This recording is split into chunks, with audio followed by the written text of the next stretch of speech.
Hai semua, ada cerita baru dari channel ini. Semoga suka. Di dalam keterpurukan teringatlah sosok yang dulu pernah membangkitkan semangatnya, yang dulu pernah mengisi hari-harinya dalam keterasingan. Ya, dia adalah Rihinat de Raujoteme, nama yang susah dieja. Setelah 6 bulan tugas di Kodam Diponegoro, akhirnya surat tugas ke Timur-Timur diterbitkan. Ini merupakan kabar baik yang Pramono tunggu-tunggu. Kembali ke Tanah Timur, bertemu Nati dan ingin segera menikahinya. Setibanya di kota Dili, wajah Pramono berbinar-binar, menyaksikan pembangunan kota yang mulai bebenah. 4 bekas runtuhan gedung dan rumah-rumah mulai dibangun kembali, jalan-jalan mulai diperlebar dan dirapikan.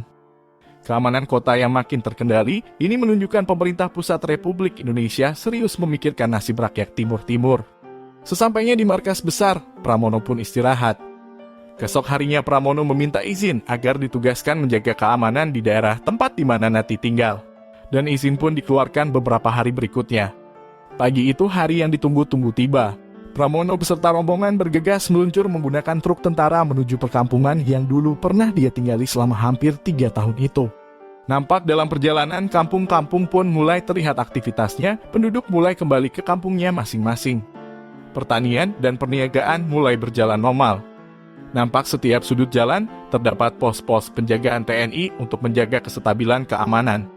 Suasana nampak aman terkendali walaupun kabarnya sisa-sisa pejuang. Fretilin masih tetap melakukan penyerangan. Gerilya karena jarak yang lumayan jauh dan kondisi jalan yang masih berbatu, membuat perjalanan pun memakan waktu hampir 4 jam.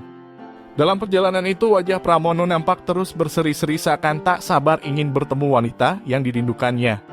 Setelah menempuh perjalanan yang melelahkan, akhirnya truk tentara yang membawa rombongan TNI mulai memasuki perkampungan-perkampungan di pedalaman. Alangkah terkejutnya Pramono melihat dari kejauhan, kampung yang pernah ditinggalinya dulu terlihat membumbungkan asap tebal tinggi ke langit. Membuat hati Pramono terus bertanya-tanya, apa yang sesungguhnya terjadi? Setelah sampai di kampung itu, Pramono langsung melompat dari truk dan berteriak lari ke rumah yang sudah roboh terbakar. Nati? Pramono berteriak histeris menyaksikan rumahnya telah porak-poranda. Ternyata kampung itu baru saja mendapat serangan dari Fretilin karena dianggap pro-TNI.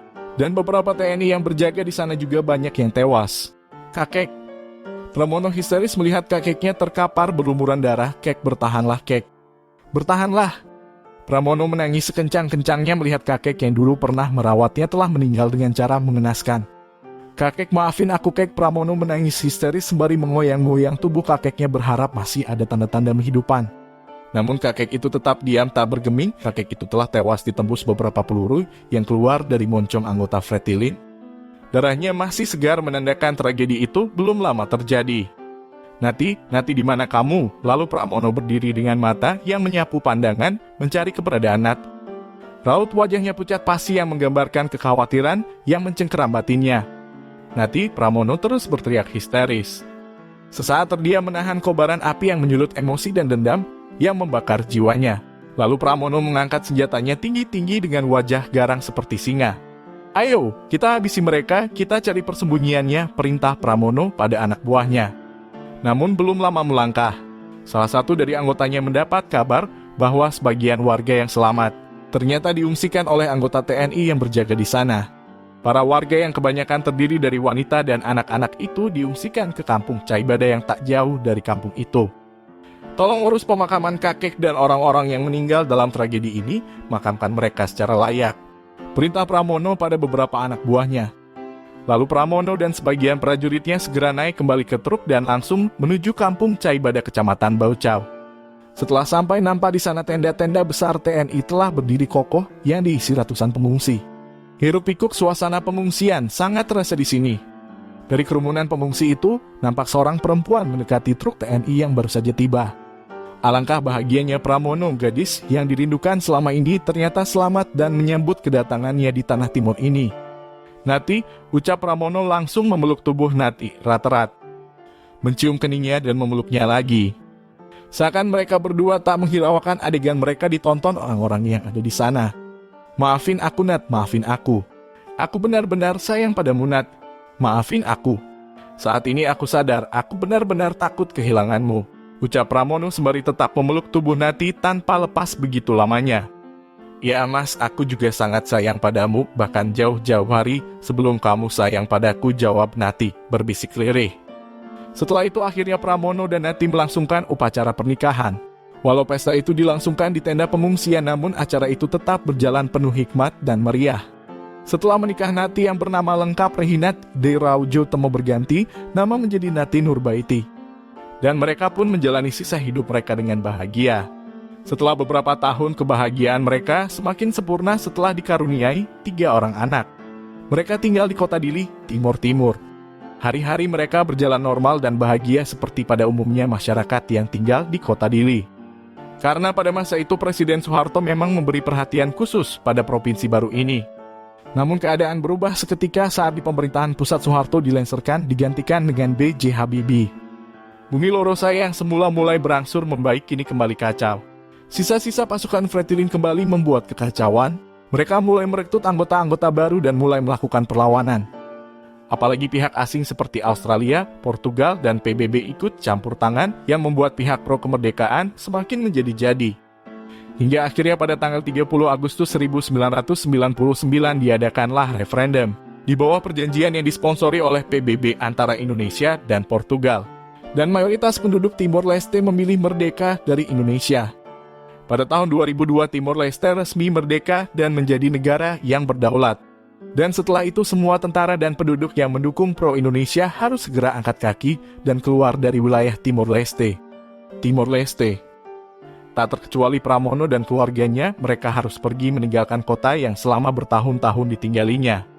Sementara masyarakat yang pro-Indonesia lebih memilih mengungsi ke Timor Barat, Atambua NTT dan kota Kupang. Namun Pramono dan keluarganya lebih memilih kembali ke tanah kelahirannya, Pekalongan, Jawa Tengah.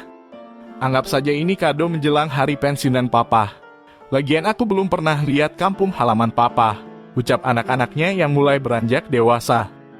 Kalian di sana pasti akan lebih bahagia nak, kita akan tinggal di tanah yang jauh dari aroma darah. Tanah di mana selalu memberikan kesejukan. Tanah di mana penghuninya menjunjung tinggi keramah tamahan, tanpa ada rasa curiga satu sama lain. Kita akan mudah menemui senyum di wajah-wajah yang selalu memberi ketulusan, ucap Pramono bijak pada istri dan anak-anaknya, sembari membelai rambut mereka. Nanti sang istri pun mengangguk bahagia, sembari memerhatikan wajah suaminya yang mulai menua. Rambutnya sudah mulai memutih, dan di matanya terdapat kerutan-kerutan halus yang menandakan semakin bertambahnya usia mereka. Setibanya di Pekalongan, sesaat Pramono terdiam, menyaksikan sekeliling yang mulai banyak perubahan. Lalu matanya terpejam dan menghirup udara dalam-dalam, merasakan suasana yang sedari dulu dirindukannya. Inilah Pekalongan nak, kota di mana ayahmu dulu dilahirkan, kota yang menjanjikan kedamaian. Dan semoga saja bumi Lorosaya akan sedamai dan setenang ini. Semoga selepas kemerdekaannya negeri Timor Leste tak lagi ada pertumpahan darah, tak ada lagi dendam, tak ada lagi kebencian. Ucap Pramono penuh harap sembari memeluk anak dan istrinya, amin. Semua anak dan istrinya mengamini. Kini 14 tahun telah berlalu semenjak Pramono menghabiskan masa pensiunnya di tanah kelahiran Pekalongan. Anak-anaknya sudah tumbuh dewasa dan memberikan beberapa cucu untuknya. Sungguh indah menikmati hari senja bersama istri dan anak cucu tercinta. Pagi ini, 7 Februari 2016, seperti biasa setelah sholat subuh, Pranomo berjalan di sekeliling rumahnya. Berjalan pelan dengan tongkat kayu sebagai penopang langkahnya. Tubuhnya sudah tak setegap dulu. Kulitnya yang keriput serta rambutnya sudah memutih semua, menandakan usianya sudah mencapai 3/4 abad. Lalu Pramono duduk di kursi rotan di teras rumahnya yang telah tersaji secangkir kopi dan pisang rebus yang sudah disediakan sang istri tercinta. Tiba-tiba jeder. Seketika petir menyambar 2 kali keras sekali dan hujan pun turun dengan derasnya. Hati Pramono tersentak pada kisah kenangannya yang sudah terkubur puluhan tahun yang lalu. Petir itu mengingatkan tentang masa laluku. Ada apa ini? Hati Pramono bertanya-tanya sambil memandangi derasnya guyuran hujan lalu menyeruput kopi yang telah dihidangkan istrinya. Jeder, lagi-lagi petir menyambar 2 kali keras sekali, seketika hati Pramono terperangah. Pikirannya tertuju pada satu nama, Sumiati. Tutut-tutut HP-nya tiba-tiba berbunyi menandakan ada pesan singkat yang masuk.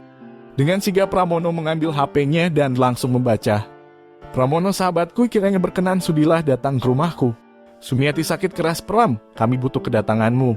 Tanpa pikir panjang Pramono bergegas berdiri. Walau tubuhnya makin rentah seakan tak peduli. Dipakainya seragam TNI kebanggaannya dulu yang sudah sekian tahun tergantung tak pernah terpakai semenjak masa pensiunnya tiba. Pramono pamit izin pada sang istri tercinta untuk menjenguk mantan istrinya dahulu yang sering diceritakannya.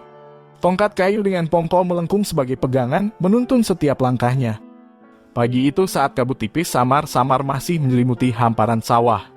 Bahkan sinar mentari pun belum mampu mengusir sang embun pagi yang setia membasuh dedaunan sesaat diguyur hujan. Nampak laki-laki tua sedang berjalan tertatih dengan tongkat kayu sebagai penopang langkahnya yang gontai. Laki-laki tua itu memakai seragam loreng tentara kebanggaannya. Dia adalah Pramono yang kini usianya genap 75 tahun. Sudah tidak muda lagi memang, namun cinta dan semangatnya tak akan pernah luntur dimakan usia.